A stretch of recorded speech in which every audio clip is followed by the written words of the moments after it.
اے اللہ جو دین کا کام جس جگہ جس شکل میں کر رہے ہیں اے اللہ ان سب کی مدد اور نصرت فرما، ان کے حال پر رحمت فرما۔ اے میرے مولا ہم سب کو حج اور عمرے کی سعادت عطا فرما۔ اے میرے مولا ہم سب کو حج اور عمرے کی سعادت عطا فرما۔ اے اللہ جیسے بیت اللہ اور روضہ رسول اللہ کی رونقیں بحال ہوئے ہیں ہمیں اپنی آنکھوں سے دیدار کرنے والا بنا۔ اے اللہ اس میں جتنی رکاوٹیں ان رکاوٹوں کو دور فرما۔ اے میرے مولا ہمیں طواف کی سعادت عطا فرما۔ اے اللہ آب زمزم کے پینے کی سعادت عطا فرما۔ اے اللہ صفا مروہ کی سعی کی سعادت عطا فرما۔ اے میرے مولا مقام ابراہیم کے نفل عطا فرما۔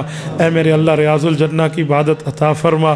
رسول اللہ صلی اللہ علیہ وسلم کے روضہ پاک پہ سلام کرنے والا بنا اور حضور پاک علیہ السلام سے سلام کا جواب لینے والا خوش قسمت بنا۔ اے میرے مولا اس کے لیے اسباب نہیں ہے، میرے مولا تو مسبب الاسباب ہے، اس کے لیے اسباب عطا فرما دے۔ اے اللہ اس کے لیے اسباب عطا فرما دے۔ اے میرے مولا کوئی رکاوٹیں ہیں، یہ بیماریوں کی وباؤں کی رکاوٹیں ہیں، اے اللہ تیرے سامنے کچھ نہیں ہے، ان رکاوٹوں کو تو ایک لمحہ میں ختم فرما دے۔ اے اللہ ان رکاوٹوں کو دور فرما کے ہمارے عافیت والے سفر فرما دے۔ اے اللہ مقبول اور مبرور سفر فرما دے۔ اے اللہ تیرے نبی کا وعدہ ہے 2 عمروں کے درمیان کے گناہ معاف ہوتے ہیں۔ اے اللہ ہمیں یہ سعادت عطا فرما اور ہمارے گناہوں کو معاف فرما۔ صلی اللہ تعالی علی خیر خلقہ محمد وعلی آلہ واصحابہ اجمعین برحمتک۔